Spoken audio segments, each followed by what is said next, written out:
Chemistry के part 6C में इन 3 बातों को बतलाना है। द्रव्यनांक 6B में वैसे बतला दिए हैं, तो जस्ट रिवीजन इसके बारे में बतलाए थे। अगर संधि विच्छेद करोगे ना तो देखो, द्रव्यनांक द्रवन जोड़ अंक, अंक के रूप में हम लोग तापमान को व्यक्त करते हैं ना। जैसे मान लो वातावरण का तापमान है 40 डिग्री सेल्सियस, तो 40 अंक हो गया ना। शरीर का तापमान फ़ारेनहाइट में मापा जाता है, तो 98.6 डिग्री फ़ारेनहाइट मनुष्य के शरीर का सामान्य तापक्रम होता है। इससे ज्यादा रहने पर बुखार, कम रहने पर ठंडा मार देता है।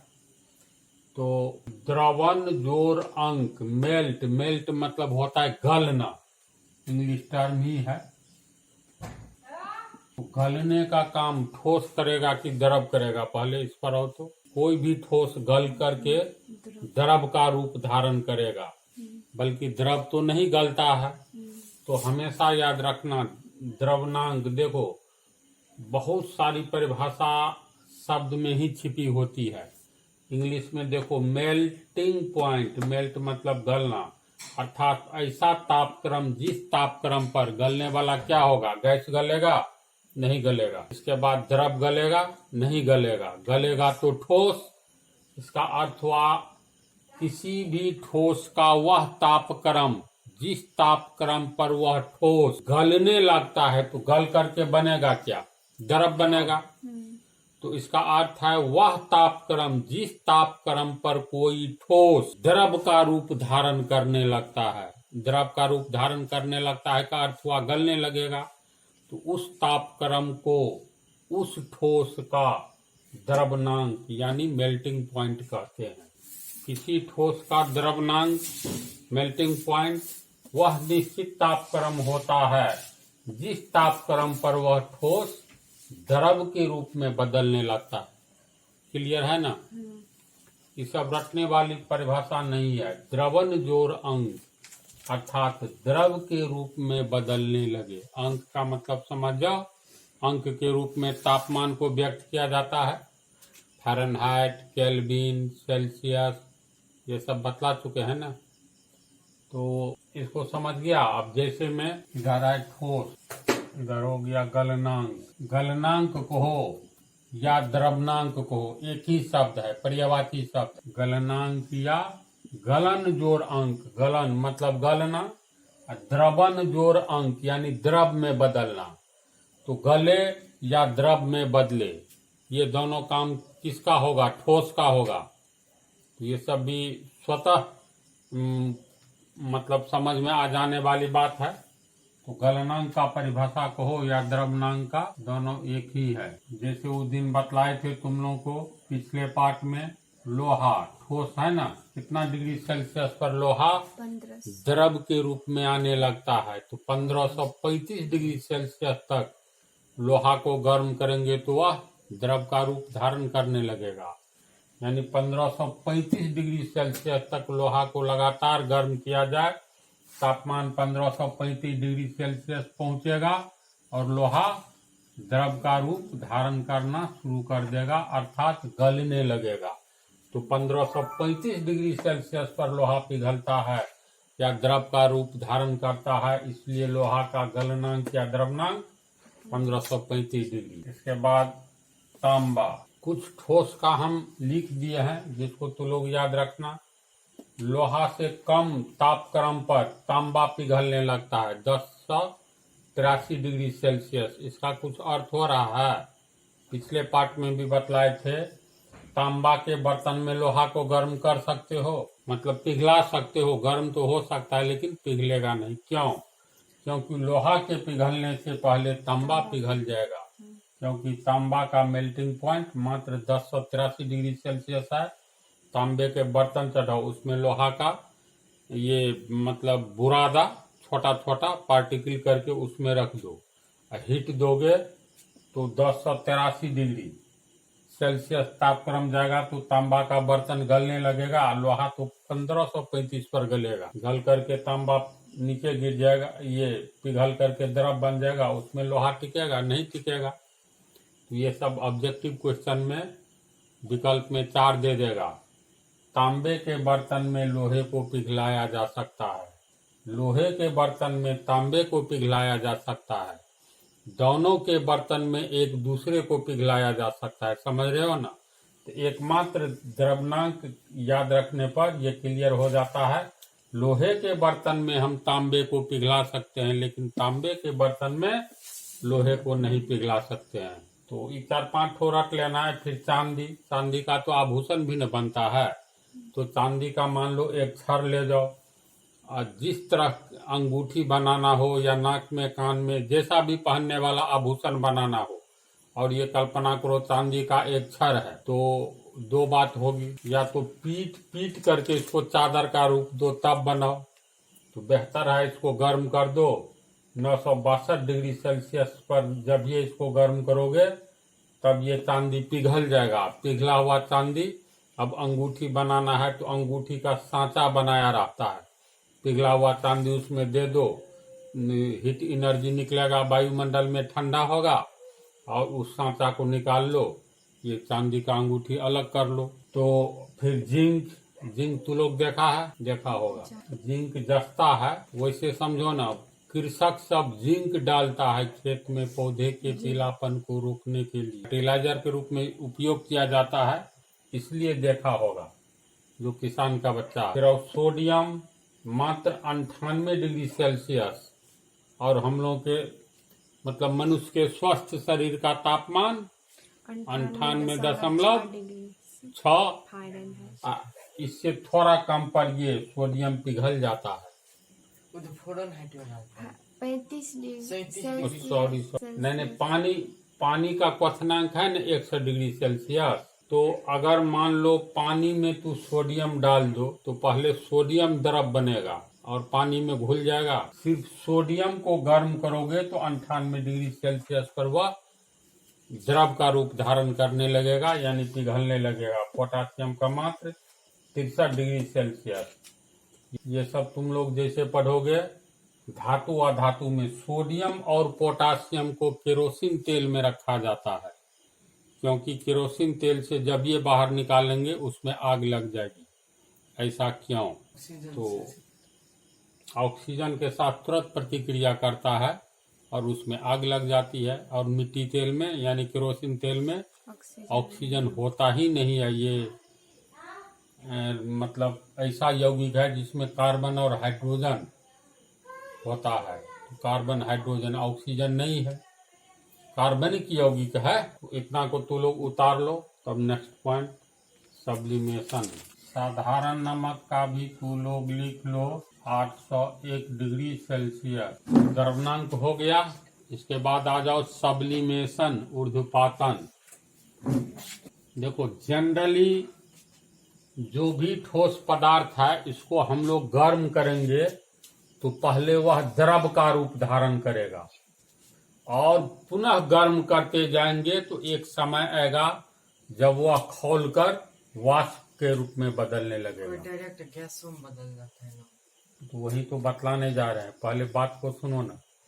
जनरली जो भी ठोस पदार्थ है प्रायः उसको अगर गर्म किया जाए तो एक निश्चित तापक्रम पर वह द्रव का रूप धारण करने लगता है, और पुनः गर्म करते रहे हम लोग तो अपने बॉइलिंग पॉइंट पर ठोस को गर्म करेंगे तो द्रव का रूप धारण कर लिया, और द्रव को पुनः उसी ठोस के द्रव को गर्म करते जाएंगे तो एक समय आएगा टेम्परेचर बढ़ते जाएगा, और जिस तापक्रम पर वह खौलने लगेगा उसको क्या कहते हैं? क्वथनांक, बॉइलिंग पॉइंट। तो कोई भी ठोस गर्म किए जाने पर द्रव के रूप में बदलता है, और पुनः गर्म किए जाने पर वह वाष्प के रूप में बदलता है। तो परिवर्तन इस तरह से होता है। जैसे बर्फ ठोस का रूप है न जी, बर्फ गर्म होकर के द्रव के रूप में बदलता है। बर्फ को अगर हम लोग 0 डिग्री सेल्सियस पर ही रखें फ्रिज में तो बर्फ के रूप में ही रहेगा। फ्रिज से बाहर निकालो, वातावरण का तापमान है अभी 30 डिग्री सेल्सियस, तो इसका मतलब बर्फ का 0 डिग्री सेल्सियस है और वातावरण का 30 डिग्री सेल्सियस, या मान लो 10 डिग्री सेल्सियस। जाड़ा के टाइम में आ जाता है ना 10 डिग्री, 9 डिग्री, 7 डिग्री तक आ जाता है हम लोगों को। तो पर भी 0 डिग्री सेल्सियस बर्फ का, मान लो किसी ऐसे बक्सा से या फ्रिज से जहां पर बर्फ रखा हुआ है, 0 डिग्री सेल्सियस उसका तापमान है, और उससे निकाल करके हम लोग बर्फ का एक गोला बाहर निकाले, ये वायुमंडल है, ये बर्फ हो गया, ये हो गया वायुमंडल। वायुमंडल में आकर के ये बर्फ पिघलने लगेगा कि नहीं पिघलेगा? कि डुगडुगी वाला जो बर्फ देता है, देखते हो, बक्सा से निकाल करके देता है, बक्सा में भी बर्फ, प्लास्टिक, ऐसा सिस्टम किया रहता है जो टेम्परेचर 0 डिग्री का मेंटेन्ड है। जब ये निकाल करके देता है पब्लिक को खाने के लिए, तो ये आ गया एटमॉस्फेयर में, वातावरण में।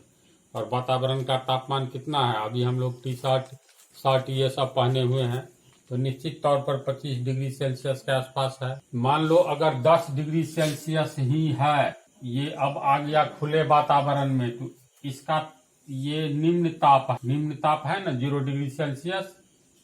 निम्न क्यों बोले? क्योंकि ये वातावरण का 10 डिग्री सेल्सियस ज्यादा है, तो इसको कहेंगे उच्च ताप। अब याद करो, उष्मा निम्न तल से उच्च तल की ओर जाता है कि उच्च तल से निम्न तल की ओर जाता है? तो उच्च ताप है वातावरण का, तो वातावरण में उच्च तल है उष्मा का। बर्फ का कितना है? 0 डिग्री सेल्सियस, अभी निकाले हैं तुरंत फ्रिज से, तो इसका है 0 डिग्री सेल्सियस, तो कम तापमान है। तो इसका अर्थ हुआ इसका निम्न तल है, इसके चारों ओर उष्मा का उच्च तल है। उष्मा उच्च तल से निम्न तल की ओर प्रवाहित होता है, तो वातावरण से उष्मा इसमें जाने लगेगा और बर्फ को गर्म करने लगेगा। बर्फ का तापमान 0 डिग्री से 1 डिग्री 2 डिग्री, यानी ये पिघलने का काम शुरू हो जाएगा, है ना? इसी बात ये इसलिए बतलाए। अब मान लो तू लोहा को ही गर्म करोगे, तो लोहा को गर्म किए जाने के बाद जब उसका तापमान 1535 डिग्री सेल्सियस जाएगा, तब वह द्रव का रूप धारण करेगा, और 2750 डिग्री सेल्सियस जाएगा तो वह खौलकर वाष्प के रूप में बदलने लगेगा। यानी खौलने लगेगा का मीन्स वाष्प बनने लगेगा, लोहे का वाष्प। तो निष्कर्ष ये है, जनरली ऐसे ठोस पदार्थ होते हैं जो पहले जिसको गर्म किया जाए तो पहले द्रव के रूप में आएगा, और गर्म करने का काम जारी रखा जाए तब वह वाष्प के रूप में आएगा। लेकिन कुछ ऐसे भी ठोस पदार्थ होते हैं जिसे गर्म किया जाए वह द्रव के रूप में बदले बगैर सीधे वाष्प में बदल जाता है, और उस वाष्प को ठंडा किया जाए तो द्रव के रूप में बदले बगैर सीधे ठोस का रूप धारण कर लेता है। और इसी तरह की क्रिया को सब्लिमेशन यानी ऊर्ध्वपातन कहते हैं। जैसे नौसादर, तो नौसादर का नाम तो लोग सुना है, तो चलो कपूर का नाम सुना होगा। नारियल तेल में दे देता है और बाल में लगाया जाता है, बच्चे सबको ज्यादा उपयोग किया जाता है, तो उसका बेनिफिट है। तो जो भी हो, वो कपूर उजला उजला होता है। जिस रूम में कपूर जला दोगे ना, सब मच्छर भाग जाता है। ये सब मालूम है, ये प्रैक्टिकली है। उससे जो गैस निकलता है ना, कपूर को जलाओगे तो वह द्रव के रूप में नहीं परिवर्तित होगा, बल्कि सीधे वाष्प के रूप में परिवर्तित होने लगेगा। तो किसी बर्तन में थोड़ा सा कपूर रख दो, इसके बाद जो है गैस पर चढ़ा दो, गर्म करोगे तो इसको पिघलना चाहिए, पिघलेगा नहीं, सीधे वाष्प बनने लगता है। उस वाष्प को जमा करो और धीरे धीरे ठंडा करो तो सीधे कपूर बनने लगता है। जबकि वाष्प से कैसे ठोस बन जाएगा? अब कैसे बनता है, देखो कैसे बनता है, ये बंधन चैप्टर में, बाउंड चैप्टर में बतलाएंगे। जैसे पानी को गर्म किए जाने पर वह वाष्प बनता है ना जी, उस वाष्प को पुनः ठंडा करोगे तो ये जल बन जाता है, पानी बन जाता है। सवेरे सवेरे निकलो नवंबर, दिसंबर, जनवरी तक तो हम लोग देखते हैं पानी के कण घास के पत्ते पर महीन महीन कण जमा रहते हैं, जिसे हम लोग क्या कहते हैं, ओस। ये ओस वास्तव में क्या है, या वर्षा जो होती है तो वास्तव में क्या है, समुद्र का जल गर्म होकर के ऊपर उठता है, और गर्मी में तो बहुत गर्म होता है, तो वाष्पीकरण के चलते ये जब वाष्प बन करके समुद्र का जल ऊपर उठता है तो तू दूर से भी वैसे देखोगे ना, कहीं पर मान लो खाना वाना बन रहा है, उससे जो वाष्प निकल रहा है, या एक तो प्रैक्टिकल बात तो डेली देखते होगे, किसी बर्तन में तू पानी को खोलोगे, खोलने लगता है तब महिला सब चावल देती है भात बनाने के लिए, तो उसमें क्या होता है, तो देखना जो वाष्प तो हंडी के ये बर्तन के ढक्कन को उठाते हुए साइड से निकलता है, लेकिन थोड़ी ही ऊंचाई के बाद ये विलीन हो जाता है। इसका अर्थ ये हुआ, पानी देखो 100 डिग्री सेल्सियस पर खौल रहा है, वाष्प बनने का काम कितने पर हो रहा है, 100 डिग्री सेल्सियस पर। थोड़ा ढंग से समझ लो, कभी नहीं भूलोगे। 100 डिग्री सेल्सियस पर बर्तन में रखे पानी खौलने लगता है, खौल करके ये मान लो कोई बर्तन है तो ये वाष्प बनने लगा, इसमें रखा हुआ पानी। इसका तापक्रम जिस समय निकल रहा होता है कितना है, 100 डिग्री सेल्सियस है। तो लोग कभी रेल, जब कोयला वाला रेल चलता था ना, मतलब अब तो बिजली वाली रेल चलने लगी है, तो इंजन के पास जब गाड़ी शुरू होने पर रहती थी ना, गाड़ी को, ट्रेन को स्टार्ट किया जाता था, तो ये तो कोयला जल करके भाप बनता है, वही प्रेशर जो है भाप फोर्स के द्वारा ये रेलगाड़ी आगे बढ़ती है। कोयला जल के भाप बनता था, पानी मतलब पानी कोयला जलाया जाता है, उस सिस्टम में पानी रखा रहता है। हम ये कहना चाहते हैं जैसे ट्रेन जब खुलती है ना, इंजन के पास एक पाइप रहता है जिससे भाप छोड़ा जाता है। हमको 1-2 बार सामना पड़ चुका है, ये लगता है जो जला दिया स्किन को। क्या वैसे भी जब पानी खोलने लगे, ढक्कन हटा करके वहां पर उंगली दे करके देखो, इसका मतलब कितना ये गर्म लगता है। इसका तापमान 100 डिग्री सेल्सियस होता है, और मान लो यहाँ से खोला, यहाँ से निकलना सारू, ये ढक्कन है, मान लो ढक्कन को साइड से यहाँ से निकला, तो इसका मतलब ये अब वायुमंडल में प्रवेश कर गया। वायुमंडल का तापमान कितना है, 100 डिग्री सेल्सियस रहेगा तो जिंदा रहेगा कोई जीव? मतलब 40 डिग्री सेल्सियस पर लू मारने लगता है, 30-32 डिग्री सेल्सियस पर छाते की आवश्यकता होती है। जब ये 40 डिग्री सेल्सियस जाता है, जाने के लिए तो राजस्थान इस सब में 45-46 डिग्री सेल्सियस चला जाता है, तो 40 डिग्री सेल्सियस पर लू मारता है। तो मान लो ना, गर्मी का टाइम है, मई जून का समय, 40 डिग्री सेल्सियस है वातावरण का तापमान। अब निकलने वाला वाष्प का 100 डिग्री सेल्सियस, जब ये वायु के संपर्क में आया तो वायु का तापमान 40 डिग्री, तो वाष्प में जो ताप है ये उच्च तल हो गया। वायुमंडल में कम उष्मा है, जिसके चलते 40 डिग्री सेल्सियस है, तो ये निम्न तल हो गया वायुमंडल में। किसका? उष्मा का। तो अब फिर सिद्धांत को याद करो, उष्मा उच्च तल से निम्न तल की ओर प्रवाहित होता है। तो मान लो ये वाष्प का गोला है, तो इससे ये उष्मा ग्रहण करेगा। बोलो, निम्न तल है, वायुमंडल है ये। इस मान लो वायुमंडल ये है, इसमें आया ये वाष्प का गोला, 100 डिग्री सेल्सियस है, तो इसका मतलब 100 डिग्री सेल्सियस ये चारों ओर उष्मा ऊर्जा छोड़ने लगेगा, क्योंकि वायुमंडल का है 40 डिग्री सेल्सियस, तो उच्च तल से निम्न तल की ओर आएगा, यानी चारों ओर उष्मा भागेगा। जब ये उष्मा भागेगा, जब ये 100 डिग्री सेल्सियस से नीचे आएगा, तो 99 डिग्री सेल्सियस पर पानी नहीं खौलता है, यानी ये जल के कण में तुरंत बदलने लगेगा, सेकंड में ही समझो, और सूक्ष्म कण के रूप में बदलकर धूलकण पर, वायु के कण पर ये टिक जाता है। तो समझा? तो ऊर्ध्वपातन सब्लिमेशन क्या है? किसी ठोस, कुछ ऐसे भी ठोस होते हैं जिसमें उष्मा ऊर्जा दिए जाने पर, अर्थात जिसे गर्म किए जाने पर वह द्रव रूप में परिवर्तित हुए बगैर सीधे वाष्प के रूप में, भाइपर के रूप में बदल जाता है। और पुनः अगर इसे ठंडा किया जाए, यानी उस भाइपर को, वाष्प को, तो द्रव के रूप में बदले बगैर सीधे ठोस के रूप में आ जाता है। और इसी तरह की क्रिया को, इसी तरह के काम को, इस तरह के एक्टिविटी को हम लोग कहेंगे सब्लिमेशन, यानी सब्लिमेशन हो रहा है, अर्थात ठोस वाष्प में बदल रहा है उष्मा ऊर्जा दिए जाने पर, या वाष्प संघनित होकर के, संघनन पढ़ेंगे, यानी ठंडा होकर के सीधे द्रव में नहीं बदल कर सीधे ठोस के रूप में बदल रहा है। तो इसको समझ गया, तो परिभाषा लिख देते हैं। देखो, तो ये जो बतलाए हैं नौसादर केमिस्ट्री में, आगे बतलाएंगे सूत्र। इसका सूत्र होता है NH4Cl, समझा, अमोनियम क्लोराइड। इसको अगर गर्म करोगे, ये ठोस है, तो सीधे वाष्प में बदल जाएगा, और इसके वाष्प को ठंडा करोगे तो ये नौसादर ठोस के रूप में बदल जाएगा। कपूर के बारे में बोल ही दिए।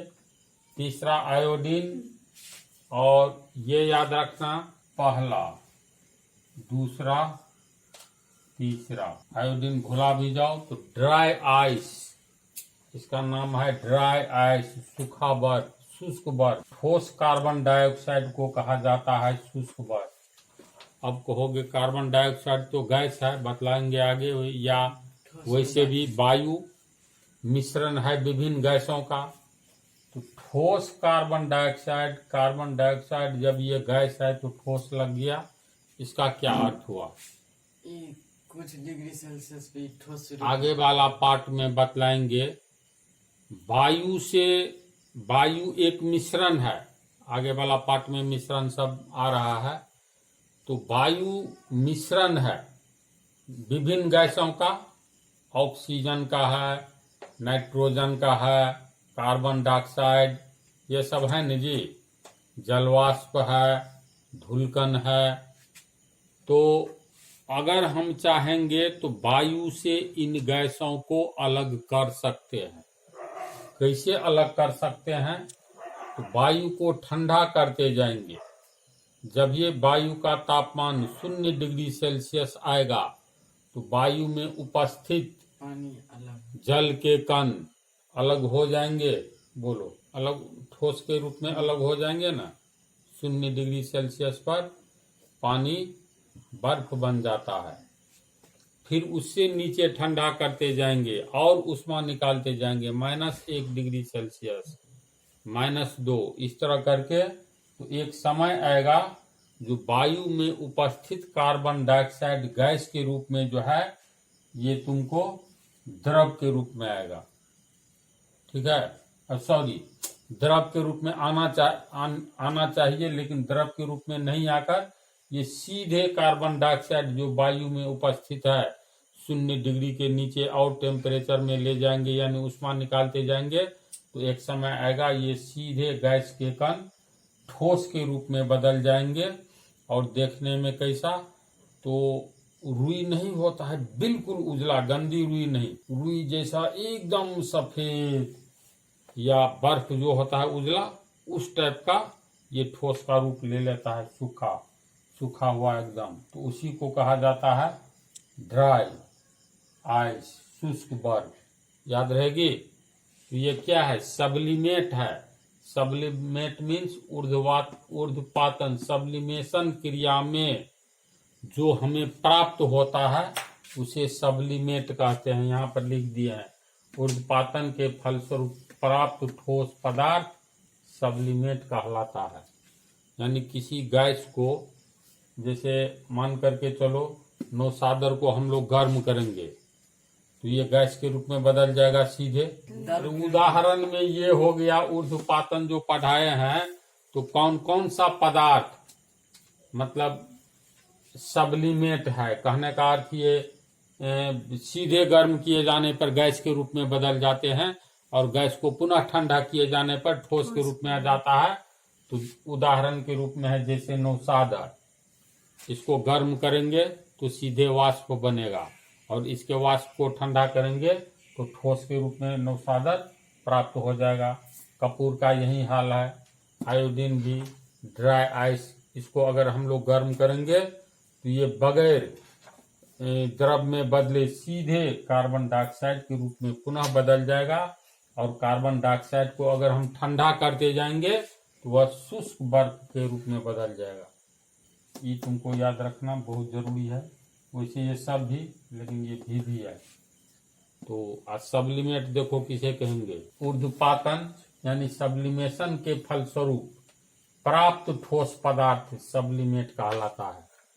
तो ठोस पदार्थ को तो गर्म करेंगे तो गैस बन जाएगा, गैस नहीं कहलाएगा सब्लिमेट, बल्कि गैस अगर नौसादर का गैसीय रूप है उसको ठंडा करेंगे तो ऐसी स्थिति में हमें जो नौसादर प्राप्त होगा तो नौसादर को सब्लिमेट कहा जाएगा।